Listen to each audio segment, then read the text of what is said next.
All right, hello everybody. First of all, thank you so much for coming to this week's Energy Week Lightning Talks. My name is Michelle Hutchings. I'm the Managing Director for the Vagelos Integrated Program in Energy Research, or VIPER, here at Penn.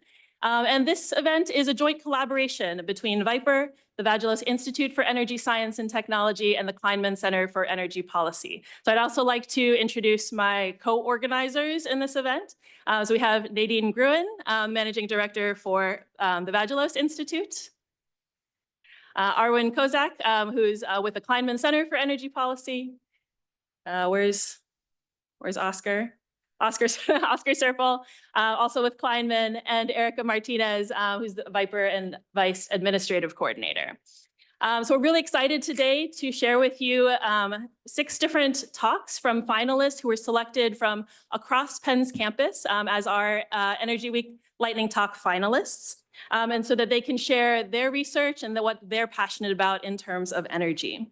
In terms of the format for today, we'll hear 8-minute talks. There's going to be 2 minutes for question and answer in between. We'll first give one of the questions to our judges panel and then one of the questions to our audience.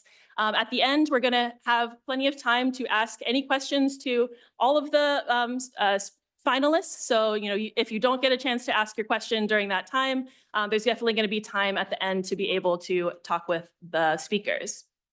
And then we are going to have 2 awards at the end of this event. One is the Judges' Choice Award. So our judges will deliberate and pick one of the finalists for the Judges' Choice Award. And then we'll also have an Audience Choice Award as well. So keep in mind, the different speakers who you want to vote for at the end of this event.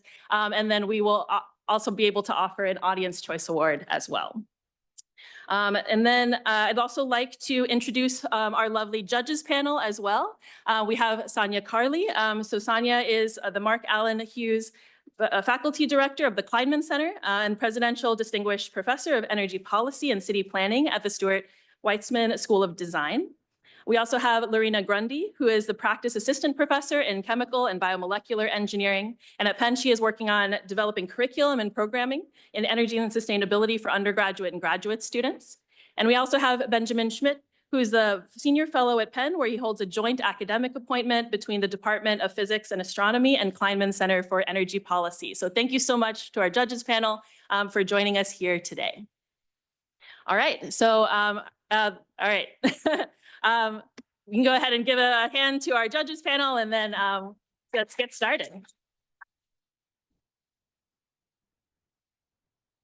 All right, so to kick us off, we have Mayesha Ahmed. So Mayesha is a PhD student in chemistry and the Vagelos Institute for Energy Science and Technology Graduate Fellow. Her work focuses on studying strategies for conversion of carbon dioxide into liquid fuels using solar energy. So welcome, Mayesha.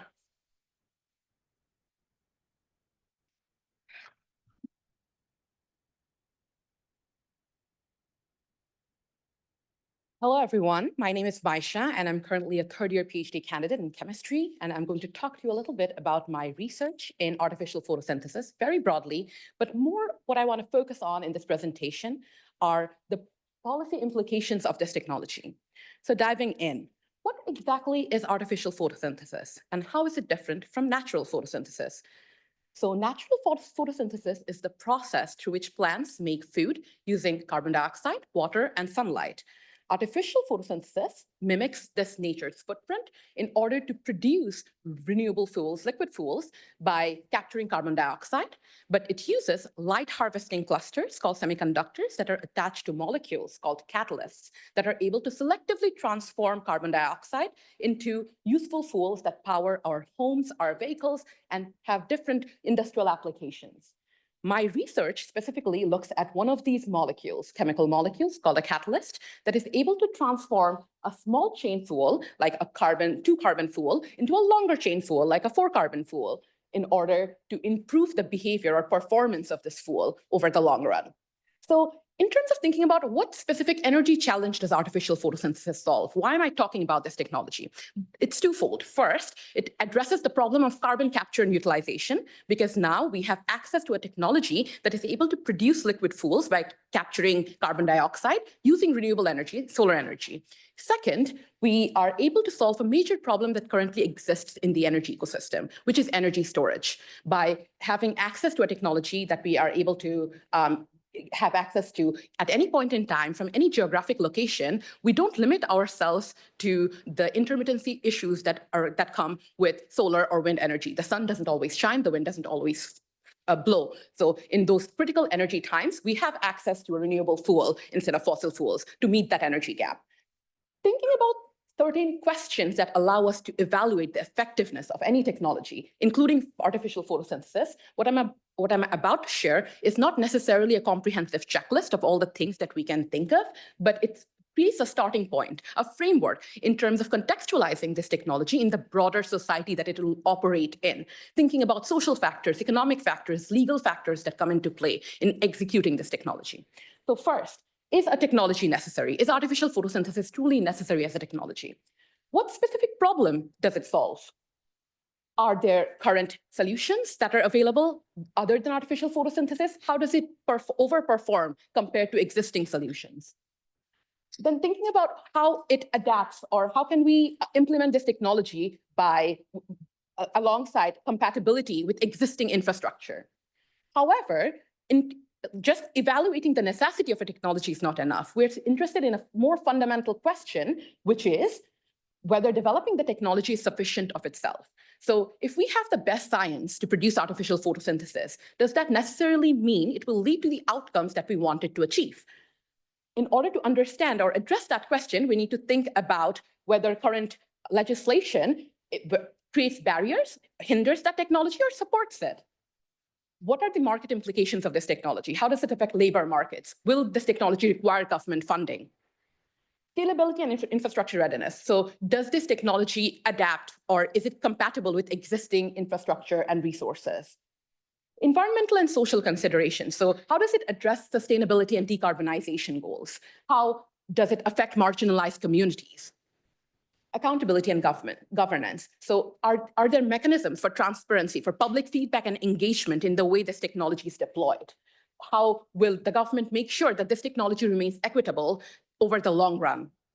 So I've asked a lot of questions and not really provided a lot of answers. So right now I'm going to start evaluating some of these questions through the lens of policy. So the first thing that we want to think of is what are some ways in which we can improve the technology, make it as efficient as it can be, make it as cost-effective as it can be. That requires large amounts of funding invested in research and development at the university scale, at the national lab scale, but also into startups that are developing this technology. Target tax incentives. So in order for any new technology to gain a large market share, we need private sector investment. How do we attract private investors? By creating tax incentives. So think about carbon dioxide utilization credits or subsidies, for example, that will draw in private investors. Finally, private and public partnerships. So over here, we're thinking about utilizing this technology by allowing the governments to collaborate with private industries to de-risk the technology and deploy it.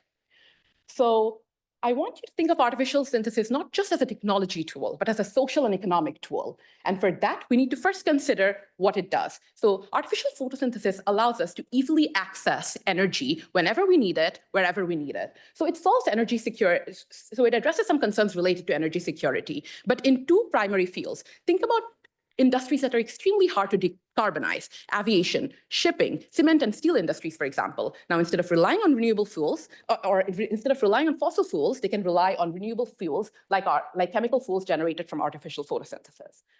The second question that it addresses is economic growth. So with any new technology, it brings in new jobs, lots of new green jobs, like through artificial photosynthesis, and improves GDP. Finally, climate resilience, right? With a technology that is easily embedded within our existing infrastructure using existing pipelines, but also in order to diversify our energy resources right now, this is a fundamentally important technology. I also want to add on that in terms of thinking about energy burdened communities who either did not have easy access to the grid, or we're completely disconnected from the grid. This allows them to have access to energy in remote areas because this can be geographically transported across distance. So what does artificial photosynthesis necessarily do in the long run? It obviously is a technological breakthrough that can convert carbon emissions into useful fuels that can be accessed at any time, meeting energy storage problems. However, what I want to think of it, what I want you to consider as well is how to contextualize this technology in the broader social framework with multiple stakeholders in mind: utilities, governments, industries, different communities and people who are a part of this larger ecosystem. So what I essentially hope that I'm able to show to you through today's presentation is that lessons learned from a humble green leaf can go on and affect people and individual groups across different walks of life and solve their energy problems, not just the technological problems, but other social and economic problems as well. With that, I'd like to end my talk. Thank you.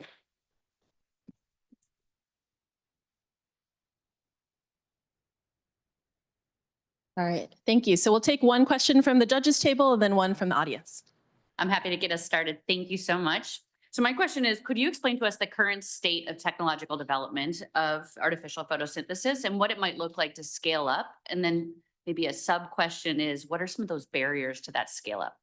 Yeah, so right now, the way artificial photosynthesis is being studied technologically is in its use as a fuel additive with gasoline, which we use to power our cars. So thinking about the fuels that we produce as a result of artificial photosynthesis, some of those two carbon fuels are ethanol, some of those longer chain fuels are butanol. So in terms of my research, I'm looking at butanol and how it's effective as a transportation fuel by being more compatible with gasoline, for example, that reduces per gallon of fossil fuels that we use. So we'll be by switching to butanol, we'd be using less fossil fuel per gallon of fuel that our car consumes or vehicles consume. And in terms of thinking about barriers in terms of upscaling of this technology is first fundamentally thinking of taking this technology to a phase where we are capable of moving it beyond lab. So we obviously need to think about, like, when we scale up, what the infrastructure would look like in order for butanol to be added to gasoline fuels, right? Obviously more studies, more rigorous studies into how does it fundamentally impact not just like the fuel itself, but also our engines. How does it affect the longevity of the engines in the near term? Because when we're thinking about switching to a fuel, we're thinking about the entire charging infrastructure, all the different fleets of different vehicles that are going to be using or switching to this technology. So thinking about the impact that it makes at each of those different scales. All right, and then a question from the audience.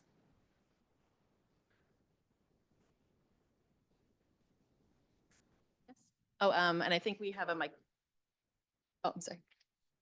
Okay, good. We'll do you and then. It's an interesting technology. I was confused by the term photosynthesis in this. Like you said, it's accessible 24 hours. Do we need sunlight for this or any other radiation? And how can you justify, is it 24 hours for this process? So thank you so much for that question. So sunlight is necessary in order to convert carbon dioxide into the chemical fuel. The chemical fuel is what is available 24 hours. So basically, if we are to think about it in our regular terms, think of converting carbon dioxide into an oil.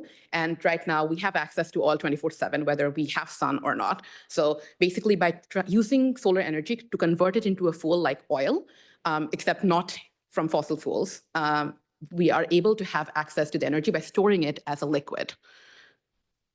Right, and then we have the question over here, and Oscar has the mic for you. What are some of the other fuels other than butanol that you might convert into, and why did you choose butanol? Yeah, so other than butanol, we can think of long chain alcohols, like other long chain alcohols like hexanol, octanol, or even the branched chains of butanol, ethyl hexanol, for example. I chose butanol because in terms of thinking, so if I am to explain it very broadly, so for every gallon of fossil fuels that we use, we want to increase the amount of fuel additive that comes from renewable sources, right? So that we minimize the amount that we're getting from fossil fuels. So butanol can be blended at a much higher percentage than existing fuels like ethanol. So it means that for per gallon of, say, for example, we have 10% ethanol and the rest 90% is gasoline, fossil fuels. So in butanol, we will have up to 20% butanol, and therefore the fossil fuel consumption is going to go from 90% to 80%. So that is where it makes the difference. We are going to be relying on less fossil fuel for per gallon of fuel that our car consumes or vehicles consume. All right, let's thank Mayesha for a great talk.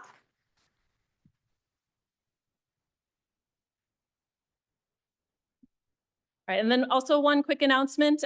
So we've got some really great chips that are a part of lunch, but unfortunately, because we are live streaming and recording this event, so sometimes they get picked up by the microphones. So if you don't mind just like holding off and eating the chips like while the presentation is happening, and then you can eat it during the Q&A. That's great.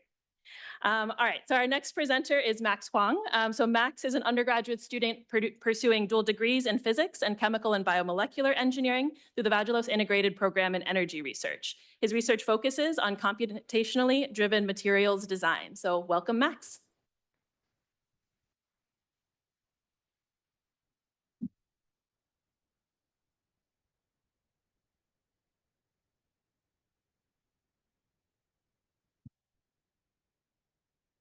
So, hi everyone, my name is Max Huang, and today we're going to spend 8 wonderful minutes talking about hydrogen. So, I'd invite you to close your eyes and think with me for a second. Picture a world powered by hydrogen, a world where you can produce fuels by simply combining energy from the sun and clean water molecules. This is a future that scientists and engineers have been dreaming of for over half a century now, and today we are closer than ever to making this a reality. Oh, sorry.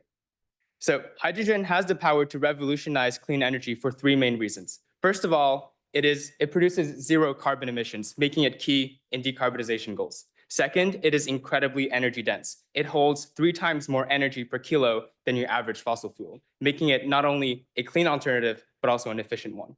And lastly, it is incredibly versatile. You can liquefy it, compress it, absorb it to solid materials, making it useful for industrial applications, transportation needs, and grid storage as well. Countries all around the world are already implementing hydrogen infrastructure. You can take a look at the Netherlands, for example. They are actively constructing a nationwide network for hydrogen distribution. You can see that they have electrolyzers, storage facilities, and pipelines designed to distribute hydrogen across the country and into neighboring countries in Europe as well. And so this idea isn't just for the future. This is happening as we speak. But if this idea is so promising, you must wonder, why isn't it everywhere yet? And the challenge lies in how we produce it. The best way to produce sustainable hydrogen is through water electrolysis, this process by which we split water molecules into its constituents. On one side, you have the hydrogen evolution reaction, and on the other side, you have the other half reaction, the oxygen evolution reaction. At first glance, this seems simple, right? Because water is everywhere. The issue really lies on the oxygen evolution side, because first of all, this reaction is inherently slow. It involves a 4-electron transfer process. And on top of that, the reaction is not spontaneous. It requires an additional energy input to drive the reaction forward. But this is okay because we have catalysts, right? Catalysts are the unsung heroes of chemical reactions. Catalysts function by lowering the amount of energy you have to supply to overcome this hump. You can see that the catalyzed reaction has a lower peak to overcome to drive the reaction forward. And so catalysts can drive the reaction forward, they make reactions faster, but the challenge in finding the right catalyst is a challenge of its own. When you're thinking about designing a catalyst for your use, you really want to optimize for 2 key features. And the first one is activity. Activity is a measure of how well the catalyst drives the reaction forward. It's a delicate balance between managing the rates at which molecules attach and detach from the catalytic surface. If you attach too strongly, over time, they will tend to clog up all the active sites on your catalyst, and you will have a catalyst that is clogged up. If your catalyst doesn't interact a lot with your reactants, you will see that you barely have any chemistry happening, and so your reaction rates will not occur very quickly as well. So that is activity. On the other hand, you also have stability, which is a measure of how stable your catalyst is over time. You don't want it to degrade, otherwise you'll have to replace it. And so when you're really optimizing for one of these features, you tend to see that you will be sacrificing the other. Now, we hope that this isn't true, but this is a general trend that you will see when you're playing around with catalysts a whole bunch. This is what makes iridium oxide the current state-of-the-art electric catalyst to date. It balances well this trade-off between activity and stability, but iridium oxide isn't perfect either. It is expensive, it is rare, and it still degrades over time. So traditionally, chemists and scientists have approached this problem through experiments in wet labs, synthesizing molecules and then testing them one by one. But as you can imagine, this process is slow and very time intensive. Now I'd like you to shift your perspective and picture a virtual lab, a lab where you don't have any physical materials, a lab where you can have thousands of experiments running at the same time. So this is the power of computational chemistry.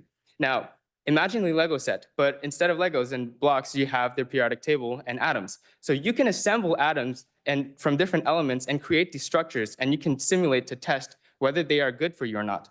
But the way you answer that question is using density functional theory, or DFT. DFT is a powerful computational method that uses quantum mechanics-based simulations to model and predict catalyst behavior. In essence, what you can get is that you can predict chemical properties before even synthesizing any materials in the first place. And I'll show you how this is done.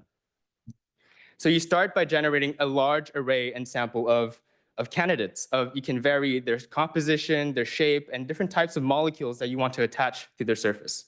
Next, you apply DFT to them, and out pops stability maps. Essentially, you can determine whether each candidate that you've generated is going to be stable or going to degrade over time.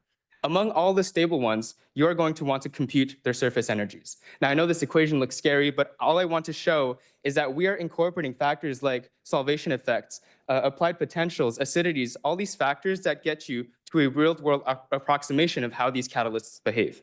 And lastly, once you've computed all these surface energies, you can construct these 3D models of what these catalysts would look like using this method called Wolf constructions. Essentially, these constructions are 3D representations of what these catalysts would look like at the nanoscale.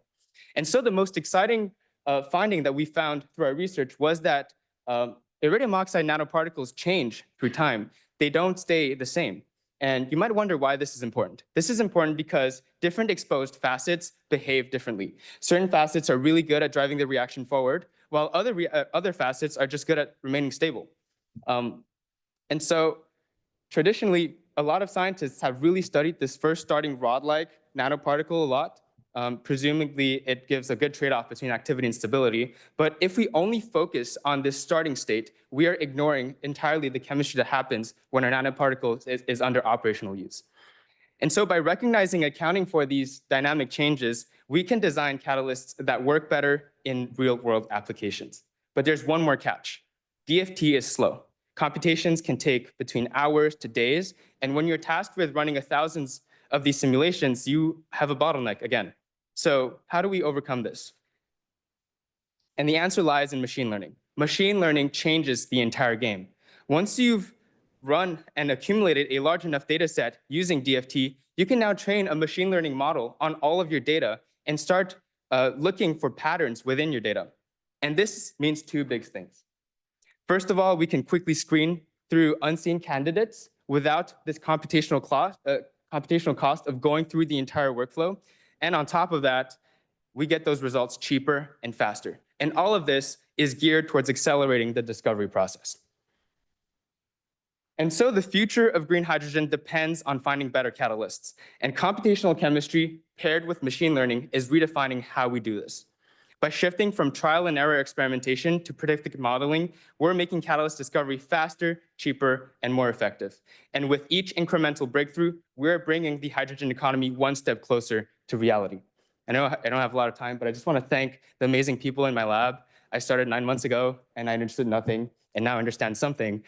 So I want to thank Dr. Vojvodic for welcoming me, and to Joe, and then Daniel and Rachel for really mentoring me, being so generous with their time. I really, really appreciate it. Thank you.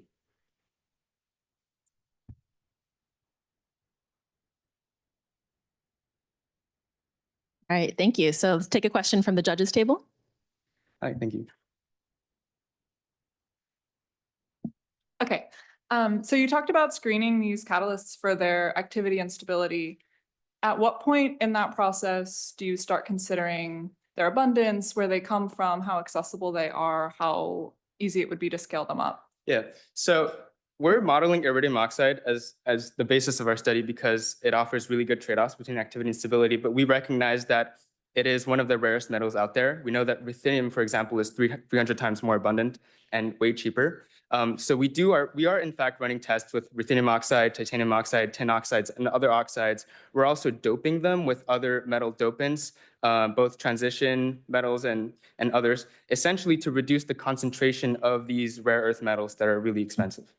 Hope that answers your question. All right, and then we'll take one question from the audience.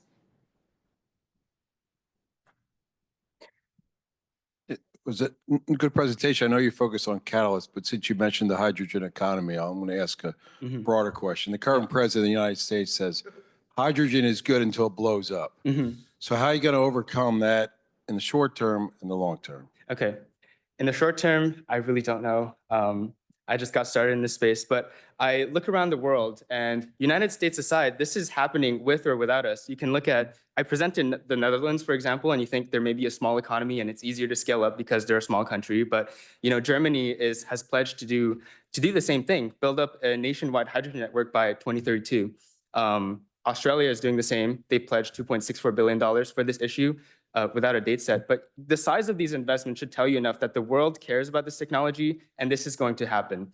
I think regardless, this current administration aside, I think it might be a little hard for the American mindset to wrap their minds around this issue because we are so car and gasoline dependent and fossil fuel and hydrogen just seems complicated. You have to first produce it, it's expensive, and you have to find a way to store it and then distribute it.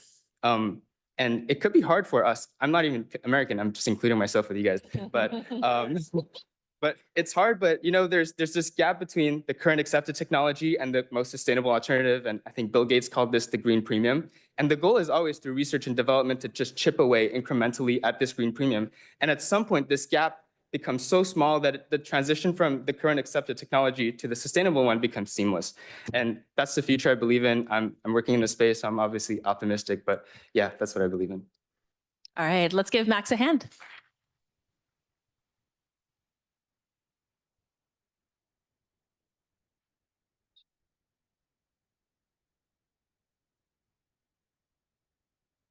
All right, next up, we have Gwen Cochran, who's a Master of Environmental Studies candidate and is the 2024 Kleinman Philadelphia Energy Authority PEA Fellow at the Philadelphia Green Capital Corps. Her research focuses on leveraging energy policy to drive carbon emission reductions and foster economic development. So welcome, Gwen.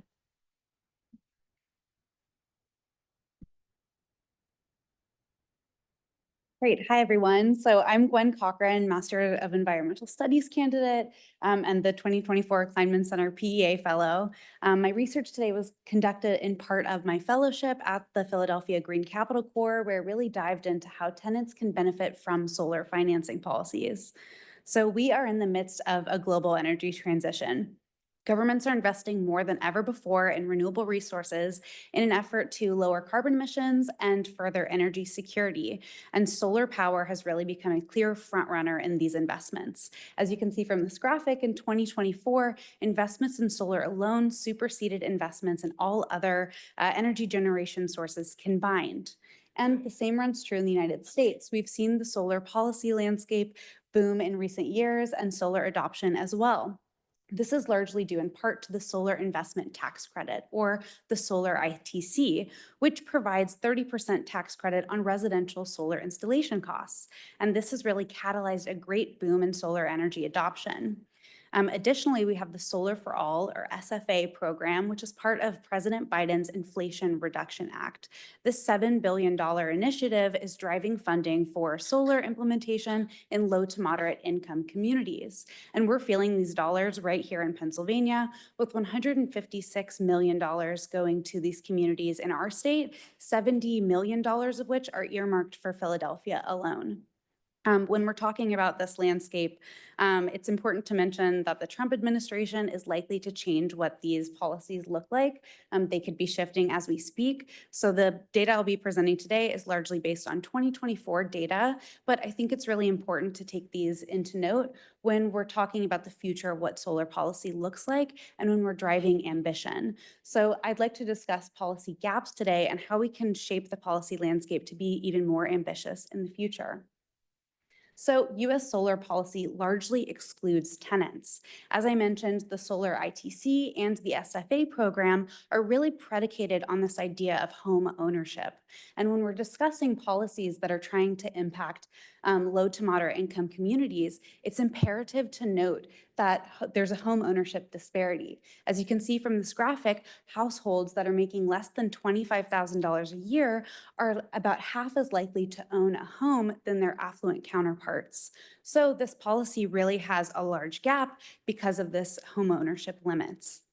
And this is even more imperative to face when we are looking at energy burden. So tenants face disproportionately higher energy burdens, or the percentage of gross income that you're spending on energy. So this is what it takes to keep the lights on. And again, we can see that households making under $25,000 a year are systemically a severe energy burden.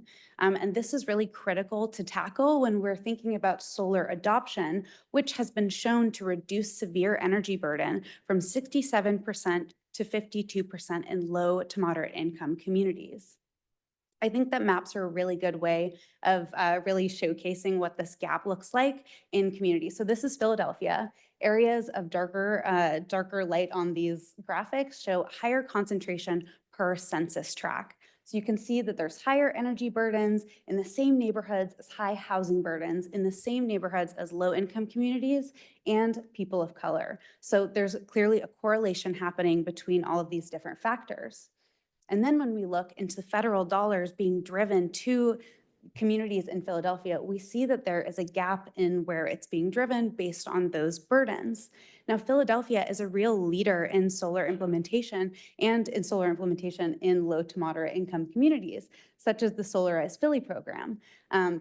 They're driving great ambition, but because of the structure of the federal tax programming, they're unable to provide these great incentives in all of the most critical neighborhoods in the city. And this is just a snapshot of a larger problem.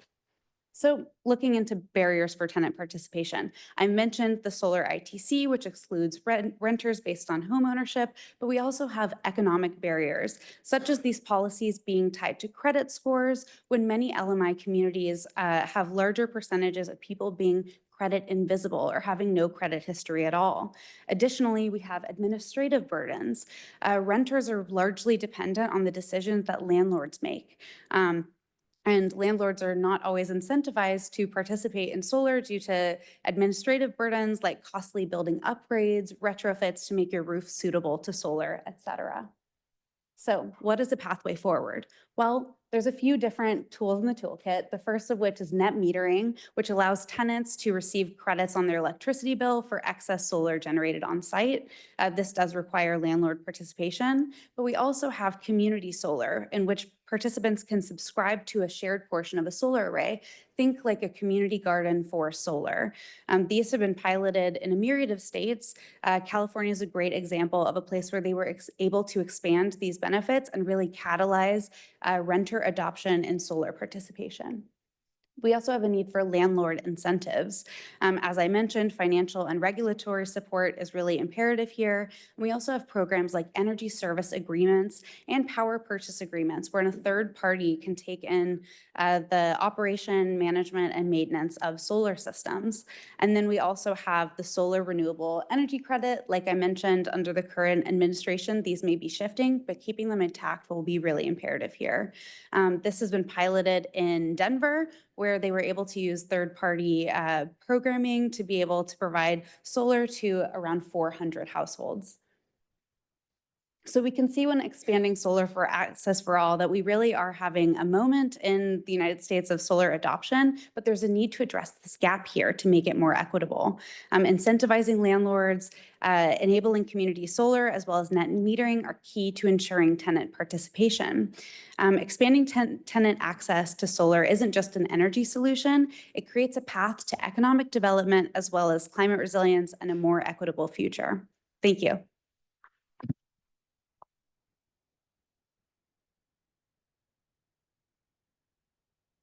Great. Thank you, Gwen. Can we have a question from the judges table? Sure, thank you so much. So my question is about shifting dynamics. So over the past several years, a much larger fraction of residential solar has been sold to LMI households. I'm wondering if there's any empirical evidence over this last several years as to what of the factors that you identified as potentially important, which of those have contributed to this kind of evolving landscape?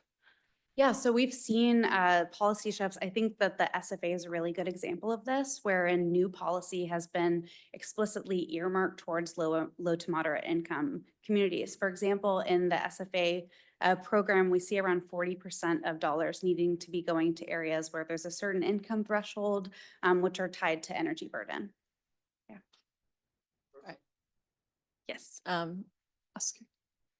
Oh, okay, well, I guess we can do two for this one, maybe one here and then one here. For the presentation. Could you talk a little bit about the relationship of utilities to these efforts? Are they resisting? Are they supporting, and are they throwing their own money in?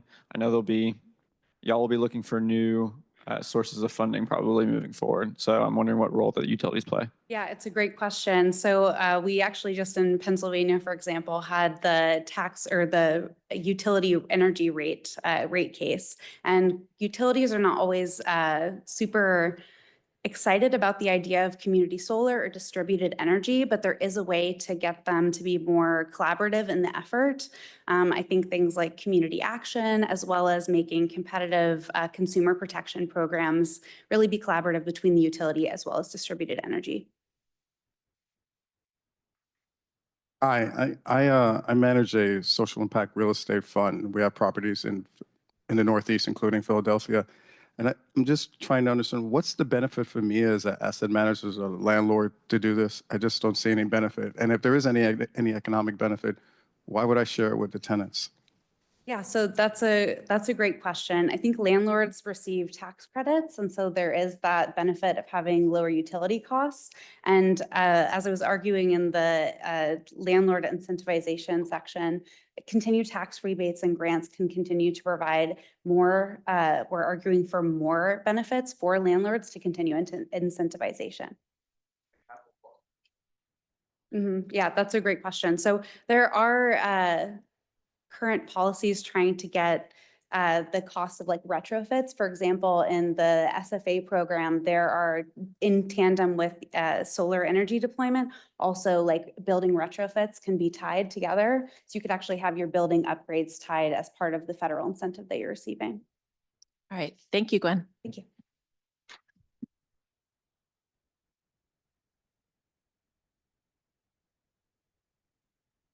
All right, our next speaker is Tony Tian. So Tony is an undergraduate student pursuing dual degrees in physics, as well as materials science and engineering through the Vagelos Integrated Program in Energy Research. Through his research, he investigates quantum dots and other nanomaterials for optoelectronic applications. Welcome, Tony.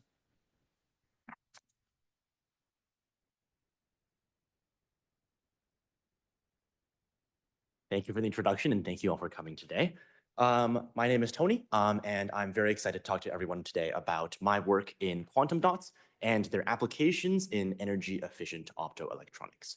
Throughout my research, I also hope to highlight a journey in which I have solved a variety of research challenges using interdisciplinary approaches. Starting off with the introduction of the quantum dot. My work is in quantum dot particles that are only nanometers in size, yet they are incredibly interesting in terms of how they interact with light and with energy.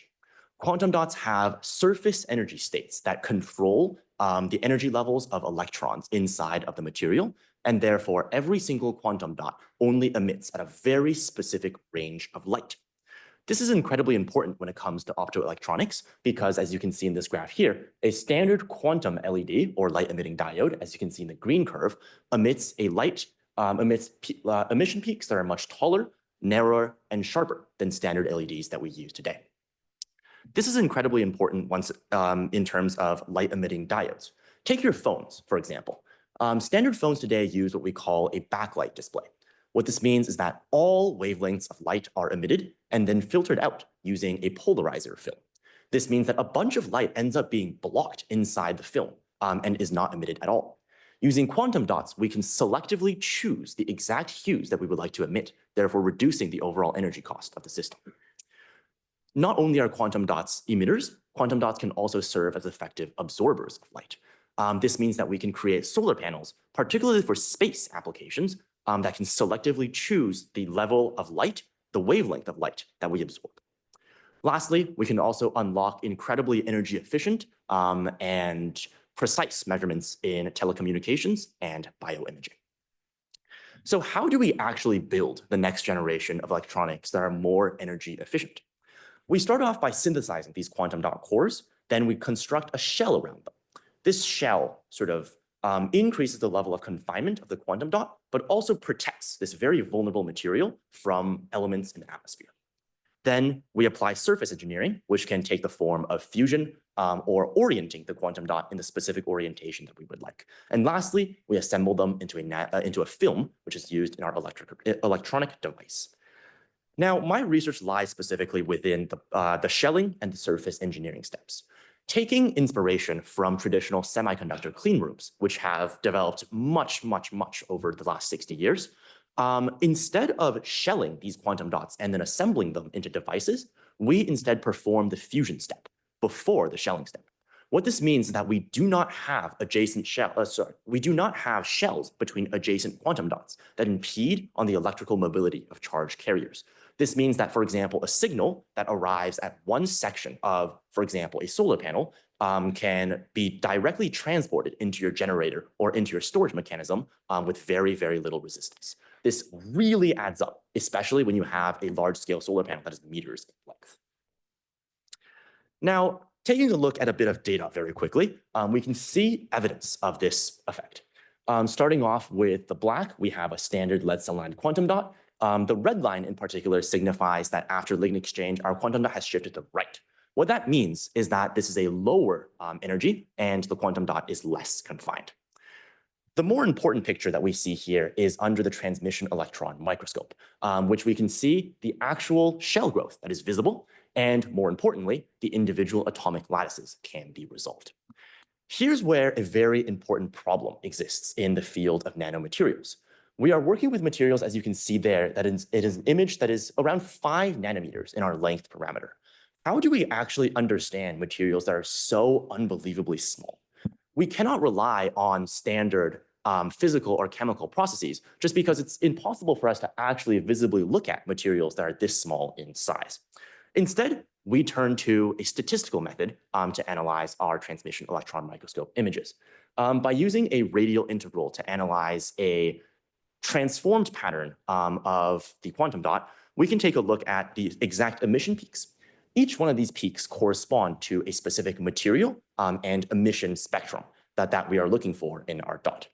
However, as you can see by the little red and blue lines at the very bottom of the graph, emission peaks that are desired, which are here labeled in red, and undesired, which are labeled in blue, are unfortunately very close together and incredibly challenging to resolve.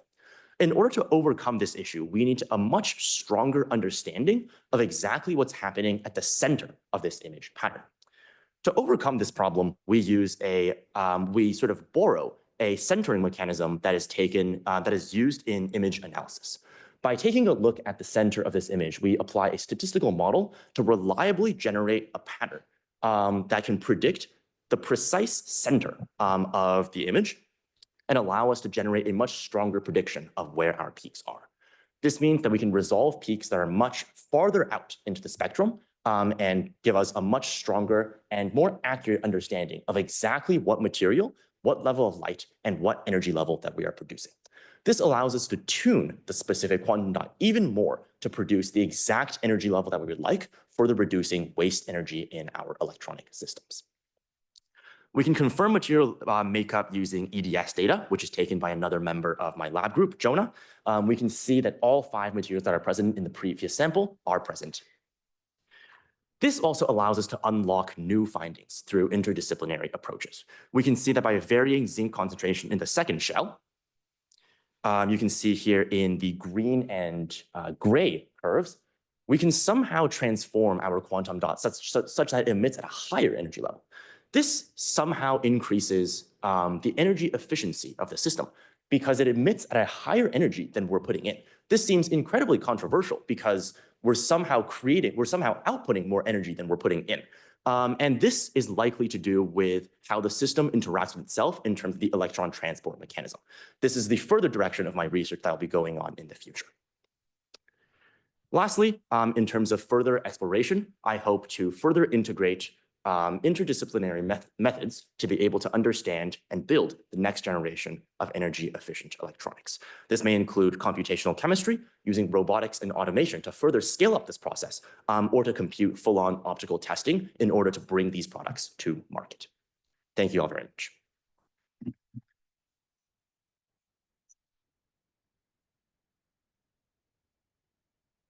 All right, a question for Tony? This really impressive work. Thank you. I'd just like to ask, if you were down in Washington today on Capitol Hill and you were to say, have one request for Congress to do something to support this research, what would that be? Absolutely. I think the main limiting factor of this research currently is, I think a big driving factor of the current scientific research scene is that we are incredibly focused on short-term results. It is a big limiting factor across the entire sector. The problem with quantum dot research is that unfortunately it competes with the fastest growing American industry of the last 60 years, which is the semiconductor industry. So if I had one plea, for example, for Washington, it would be that while that we have significant short-term growth in semiconductors and in consumer electronics, we cannot let that overshadow the potential long-term benefits of other revolutionary technologies. All right, and then a question from the audience.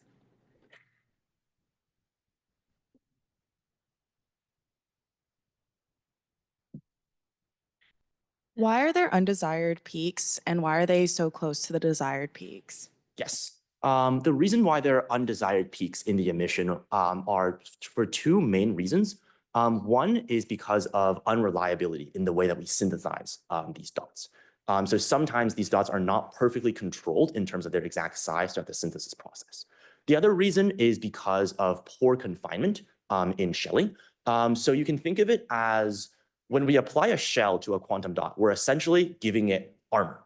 However, this armor, the interaction between this armor and, for example, your skin will not be perfect. And it's possible that energy states will be trapped within that surface level. All right, let's thank Tony.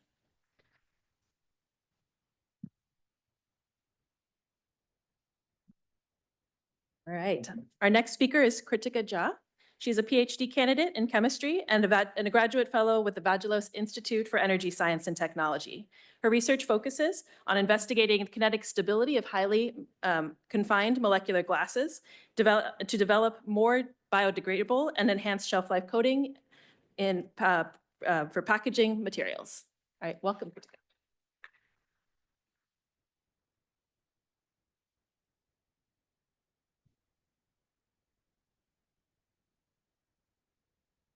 So, hello everyone, I'm Kritika. I'm a 4th-year PhD student in the Fakra lab, and today I'll be talking about my current research in the lab, as well as I'll give you a small bonus of something that I'm trying to do at the venture labs. So my today's talk would mostly focus on 2 main problems leading to the carbon emission: plastic and food waste. But before diving inside this, I want to talk about a very minute problem and go back into our lives and how we're using plastics. Imagine drinking your cup of tea in the morning, right? And you'll be enjoying, comforting. But do you know that you're ingesting 11.6 billion microplastics just by that tea bag? And if that's not unsettling, let me tell you that it has been studied that every American person ingests around 1 credit card worth of microplastics every week. That's basically 52 credit cards a year. So congratulations, we are mostly a VIP plastic premium membership with no benefits, but just unlimited supply of microplastics. But apart from health issues, I would like to point out that the global plastic industry is on track to produce enough emissions to put the world on a catastrophic warming scenario with 1.8 billion tons of carbon emissions annually, which is around 615 coal plants. And let me take you back again, zoom into our personal lives and plastic, because I relate the most like that. As a student, I have a lot of plastic lunch boxes, and you might remember those styrofoams that we get at the food truck, right? And we know somehow how much time does it take for it to decompose, like hundreds to thousands of years. But we still keep using it. And let me tell you, if you keep it for a longer time, you all know that your food can also spoil. That leads to food waste. And don't even let me get started on how much carbon emission does food waste lead. Do you know the gas it released when your food actually decomposes? Let me give you a hint. It's much more harmful, 25 times more harmful than the greenhouse gas carbon dioxide. It's methane. And it'll be surprising to know that the carbon footprint of US exceeds even that of an airline industry. So how can we tackle such a big problem? And my research dives into something simpler, where we are trying to tackle these two birds with just one stone. What I am trying to use is, we are trying to use these type of very small molecules, which is called TPD, unlike those long chain polymers which are there in plastics. What I'm trying to prepare is just a small, simple film of that TPD, and I'm adding it to it some magical, which I always love to call these nanoparticles, which you heard in the last talk. Why do I call them superheroes though? Because once I add these silica nanoparticles into that simple TPD film, it becomes so compact and confined that it doesn't allow the gases or the vapors to pass through it easily. How exciting is that? So with that in mind, we thought, how can we just make it more better? But again, I'll go back to something. Why is this useful for me, right? Like in our plastic life, why is this thing useful? I'll tell you like those again with the plastic lunch boxes. You might imagine coming to college and putting your lunchbox inside the fridge because you know that if you'll keep it outside for a long time, the gases can go through it and spoil your food, right? But what if tell you that we can actually prepare a material which is so compact that it doesn't allow those gases or vapors to pass through it that easily? I like to call them your lunchbox bodyguards. And we can actually try to prepare these using these confined materials. But look at a larger picture. What if those compact materials can be used in the packaging in those retail stores? Imagine how much carbon emissions and money can be saved just by increasing the shelf life of your food at those packaging stores. And with that in mind, I worked more on my research to see that when I was just changing the diameter of the film nanoparticles, you can see when I went from 100 nanometer, the diameter of it, to 11 nanometer, smallest diameter, it took a much longer time for that gas to go through it as compared to something which didn't have any nano superheroes inside it.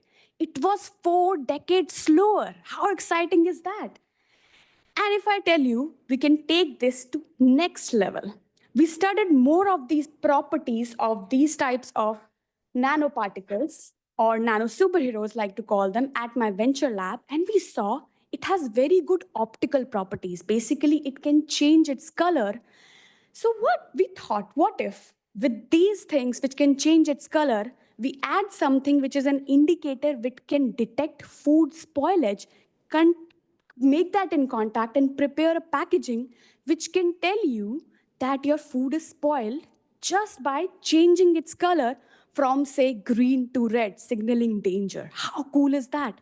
And we were able to succeed in making some similar particles at a smaller level at our venture lab. But just imagine, If these types of packaging where something is giving you a visual cue of your food wastage, plus something is so compact that can increase the shelf life of your product is actually kept there for packaging, it can reduce the carbon footprint and the food waste by 40%, which is just done because a lot of people don't understand the best buy dates. They think it's expired, but it's not. That causes so much food waste. And I do want to stress on that part that in Walmart and Costco's, where those big retail stores, the staff throwing away perfectly fit to eat food just because it's close to the expiry date, while millions of lives go unfed. And it also causes extreme food wastage, which is 7% of those most toxic greenhouse gases that gets released. And it has been estimated that just by these things, efficient packaging, we can actually reduce the carbon emission by 109 million tons. In simple words, that's basically removing 24 million gas-powered cars out of the road. Just imagine how exciting that could be. So I want to point out, if we work together, the academia as well as the leaders outside, industry leaders, if we work together, we can bring these innovations to life and turn the fight against plastic into something which can reduce the plastic as the food waste and have a victory for climate change for our planet. Thank you so much.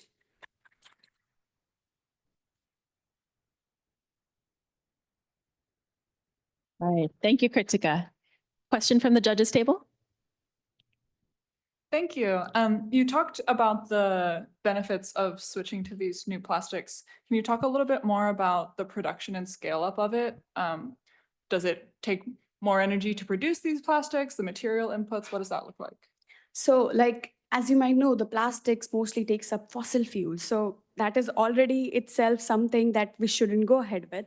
And plus, the biodegradable material, these are very simple materials that I am also trying to prepare in lab, which are already commercially available and getting prepared. Like in your OLED screens, TPD molecule is there. So it's already prepared and it doesn't require too much energy, which is exponentially much less as compared to the plastic waste and the fossil fuels where it's required to prepare those plastics. So apart from that, eco-friendly manufacturing is something, there has been so much innovations that are coming in with just waste of avocado peels. Your bugs that are getting that die, they're trying to prepare eco-friendly packaging material using those. So just any types of waste and they can convert it into some different type of packaging material. That is basically, you're taking away the waste which causes so much carbon emission and converting into eco-friendly material. So I think that will be a better world out there. And a question from the audience?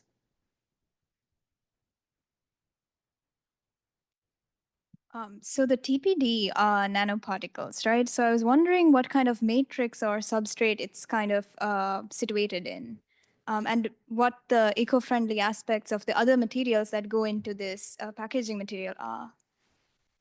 So mostly the substrate that the TPD is, in my research, I just use a silicon wafer. That is the main substrate. And then I put TPD molecule, basically the method called spin coating. We just spin coat it so it becomes like a good film. And then I add nanoparticle to it, again using spin coating, and just heat it to prepare a very confined packed film.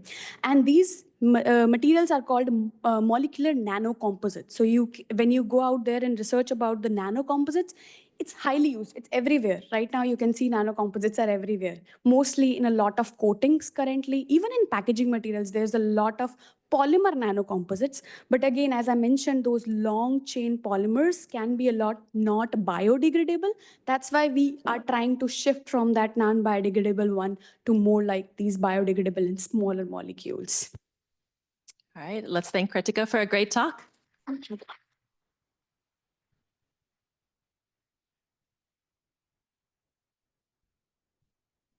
right, and our final presenter for this event is Sam Barano. So Sam is a postdoctoral researcher in chemistry, as well as a Vagelos Institute for Energy Science and Technology postdoctoral fellow. His research will focus on exploring reactive nitrogen-based fuels. So welcome, Sam.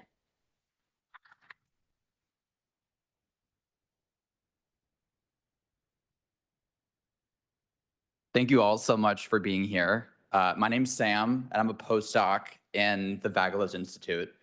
And today I really want to motivate our ongoing work in moving beyond carbon-based fuels and specifically moving towards nitrogen-based ones. When we think about sustainability, we often can look to nature for inspiration and the various cycles that nature moves energy around ecosystems.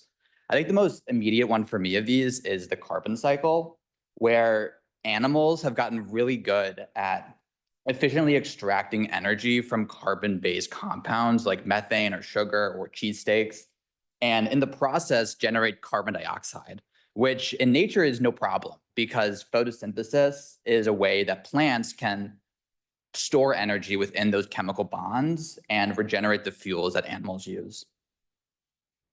An important cycle also takes place with nitrogen that models it quite similarly, although with slightly different organisms.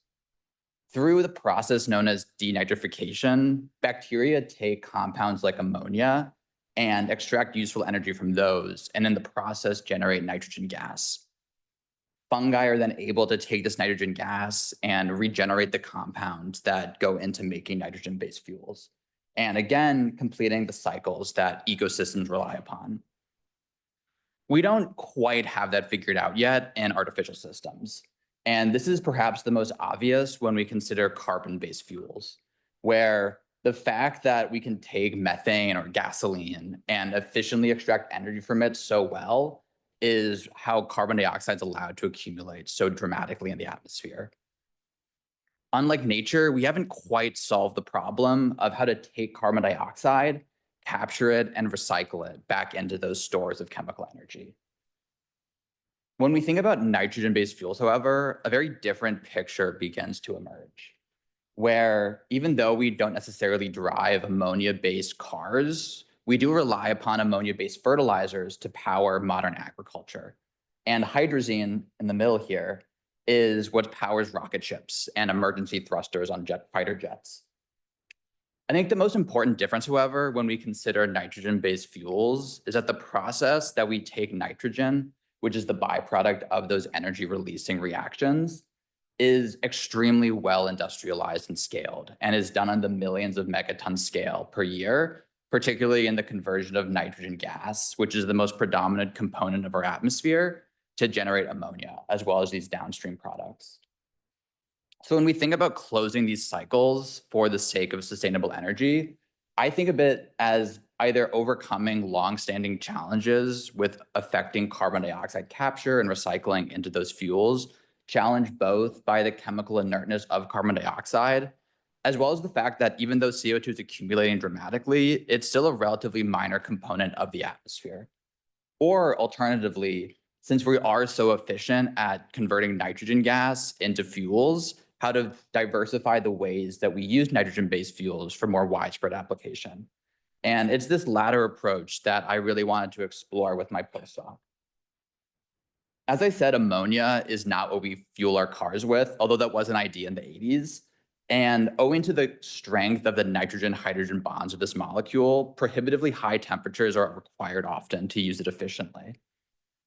Conversely, hydrazine is extremely reactive and is used in rocket ships, and utilizing it on a more widespread daily basis poses significant challenges for safety.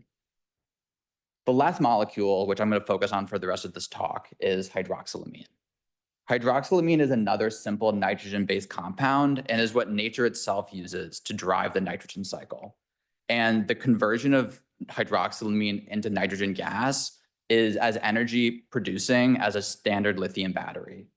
And importantly, hydroxylamine is a product that's produced industrially on the millions of tons scale per year, as well as was the focus of some of the original studies with electrochemistry, and can be made in a variety of ways using green energy and green hydrogen.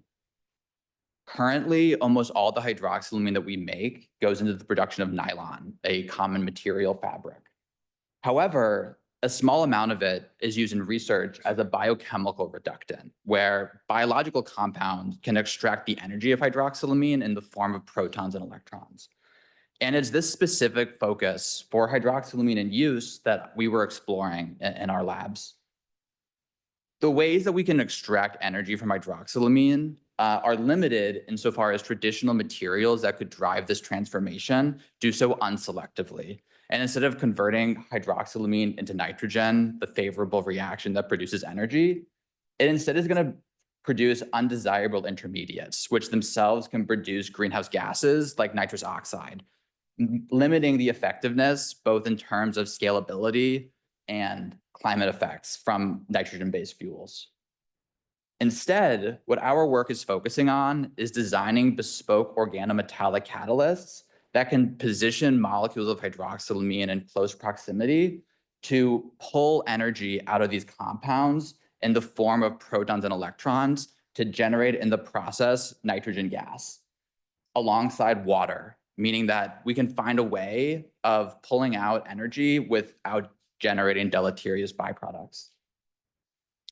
Implicit to this exploration is the question of how do we effectively turn hydroxylamine into nitrogen gas?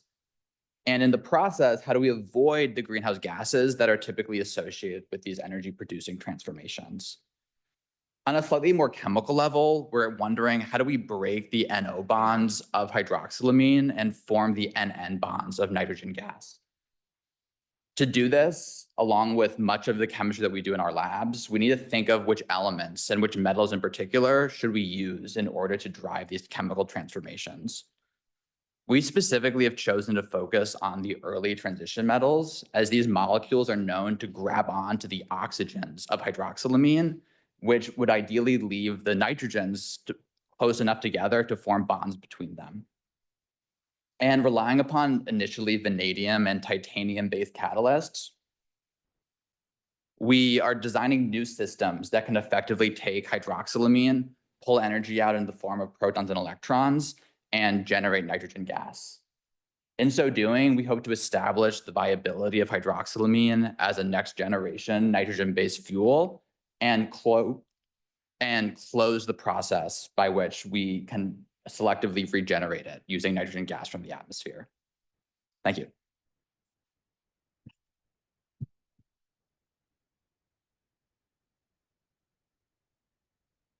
All right, question for Sam? All right, great talk. Similar question I asked earlier. If you were standing in front of Congress today and had one policy question or request to better support your research and support this outcome, what would that be? I think with respect to carbon-based fuels, like there's a lot of research that goes into there because, you know, from the caves and burning wood to cars, that's a very common direction that you can push energy research. And I think providing more funding for a more diverse type of future fuels is going to be really important in trying to overcome longstanding challenges in the space. Question from the audience?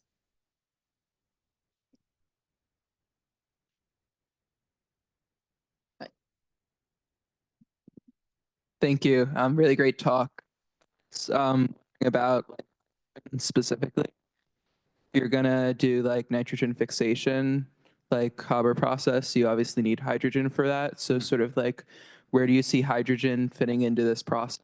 Like, if you kind of need green hydrogen for this, what are the advantages of using hydroxylamine and just energy directly from green hydrogen? That's a great question. The challenges with using hydrogen directly mostly lie in terms of transport, where even metals will corrode with pressurized hydrogen, and transporting it at the scale of global energy is quite difficult. The benefit of producing hydrogen, green hydrogen in particular, is that once you're there, you can access a variety of already industrialized chemical transformations. So in a way, I would see hydroxylamine more as a means of more effectively transporting and using the energy that we're storing in hydrogen in the first place. And in the same way that you pull energy out of hydrogen in the form of protons and electrons, hydroxylamine would carry those in much the same way. All right, thank you, Sam.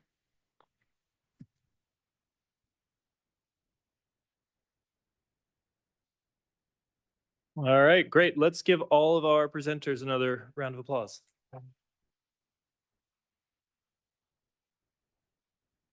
Okay, I'm now going to invite our judges to step out and deliberate. Sonia, the visiting scholars office is reserved for you, so you can go there or just out into the hallway. While the judges are discussing, we have a QR code for you all to vote on an Audience Choice Award. So pull out your phones, scan that QR code. If anyone's having any issues with the QR code or don't have your phone on you or whatever, I have paper ballots up here if you want to come up and vote. While we do that, I think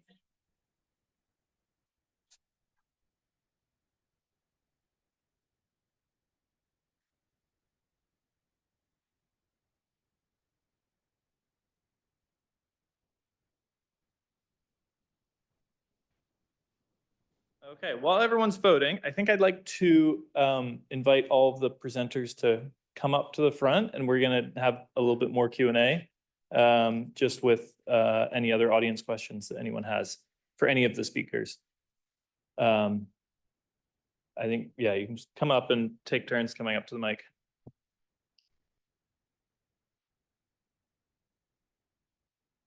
Yeah, good.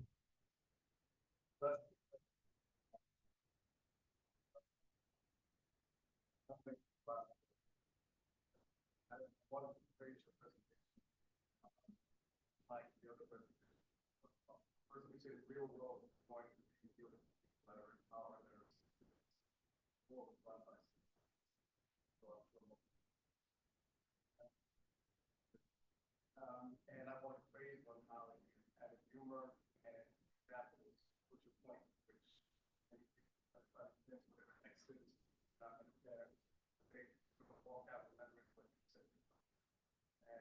one of the judges kept asking about, you know, if you were in DC, what would you ask for?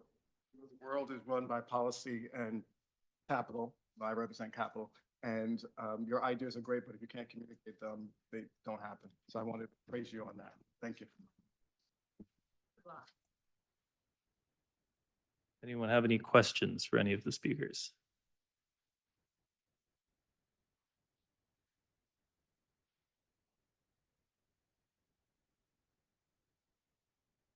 Do any of the speakers have any questions for the audience? There was a question. Oh, there was. Sorry. Hi, I just had a question about quantum dot technology that, like when you said it's used in LEDs and solar panels, I wanted to talk, I wanted to ask more about the stability of that, because when we are looking at like large scale applications, how stable it is in comparison to semiconductor based industry, because that will also play in the trade-off between switching to quantum dot. Yeah. Yes, absolutely. That is absolutely a valid concern, just because a lot of the materials we work with are not stable in oxygen and not stable in water, which is not great considering the atmosphere that we currently work in. So currently in lab, our research focuses on lead selenide quantum dots, which are not stable at all. We shell them with cadmium sulfide, which makes them stable up to around a month to 2 months. However, for future research, we're looking at using more semiconductors in the 3-5 range, along with shells that are more larger and less penetrative in terms of both oxygen and water. So the future goal is to make them stable up to around 3 to 5 years, which is comparable to most other electronic lifetimes. Thank you.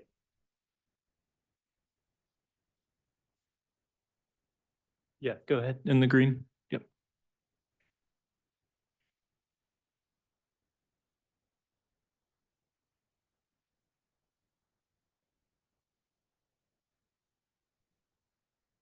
Could you talk a little bit about what kind of incentives make it so that they're not actually interested in community solar, and a little bit more detail on the kinds of incentives or tax credits or whatever you're doing that change those opinions that they have? Yeah, so for example, with the community solar example, that's kind of taking the business of a utility away. It's tenants are able to participate in a shared solar array, which is really its own energy source. It's a distributed energy resource away from the utility, so they're losing money. A great incentive that we're seeing being piloted is things like pairing community solar legislation with grid modernization. legislation. So community solar does need to be connected to grid lines. And so by pairing incentives that allow utilities to upgrade their grids, which is something that needs to happen at scale, grids get used, they get old, they need to be updated. By pairing that with inputs for distributed energy, they're more incentivized to participate. Thank you.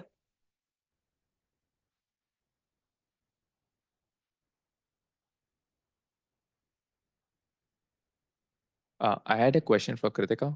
Are there any current efforts that people are providing for the packaging that you were mentioning in your presentation? Like, are there any current examples of such packaging happening? Yes, so currently for even we widely know about the eco-friendly packaging, there are so many like biodegradable alternatives that are coming up. And one of the more exciting thing that I expressed in my second part was like the color change thing. Also, there has been a lot of research that is going on, mostly in Europe, where they are trying to test even the temperature change. Like if your food changes its temperature and you thaw it, right, for a longer time, you keep it out of the freezer and you thaw it and then you again put it in the freezer, then you again thaw it. Those can also add like bacteria to your food. So they are trying to test that and creating small labels, not even just packaging, but just small labels that you can put on it. And then you can detect just by either color change that, okay, I don't think this is fit to eat or not. So that type of packaging, they are still currently in the research mode, but there's a lot of papers out there. So I hope it can come in the future, coming futures. Thank you.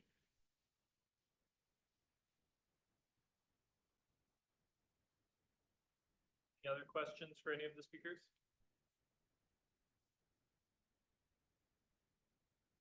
Okay, great. Well, thank you all again for your great presentation.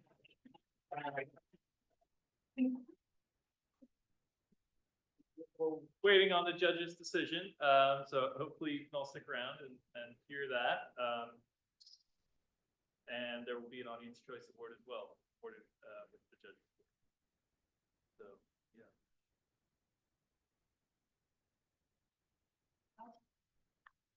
Oh, yeah, could we get a photo with everyone? Kevin, I do want to try and get one with the judges as well, but we can do that after. Yeah. Just come forward. Right here. This is the center point. Everyone turn to the center. And then the center, let me get it.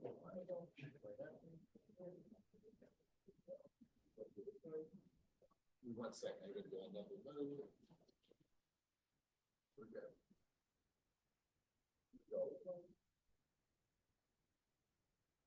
Great. Thank you so much.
Guys, can you go back to talk?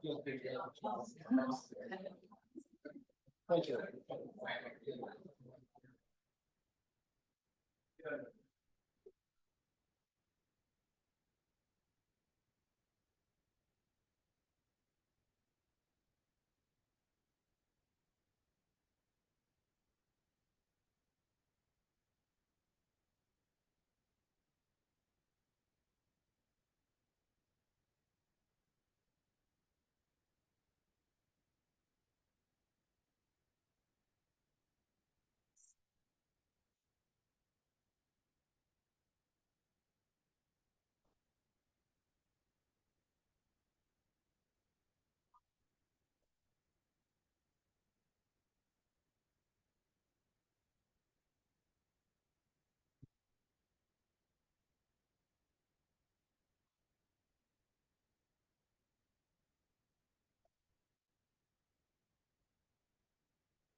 Yeah.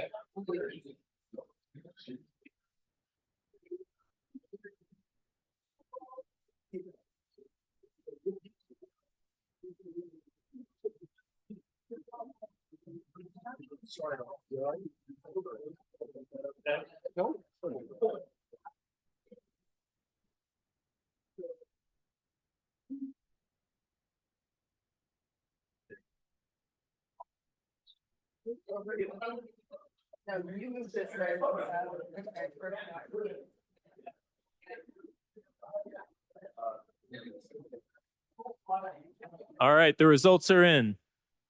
Everyone can please make their way back to their seat.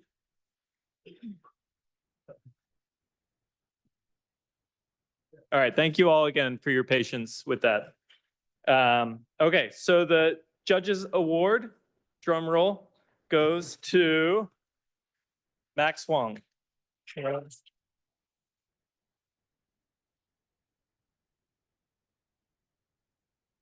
Judges, do you have anything you'd want to say to Max?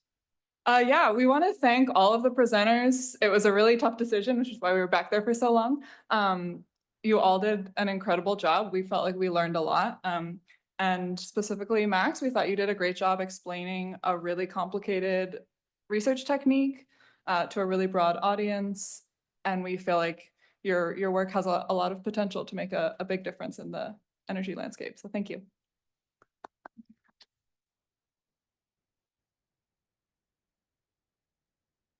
And the Audience Choice Award goes to Mayesha Ahmed.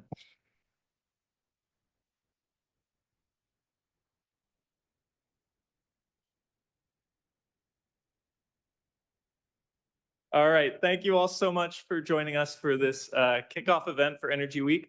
We have a ton of other great events planned throughout the week. I'll especially highlight later today, David Turk, former Deputy Secretary for the Department of Energy, is speaking. So if you haven't registered for that and looking for something to do this afternoon. Tomorrow we have our alumni career panel here in the forum in the afternoon, evening, 5 p.m. So I hope to see many of you back for that. And tons of other great events throughout the week. So take a look at the Energy Week website, and I hope to see you all around. Thank you so much for joining.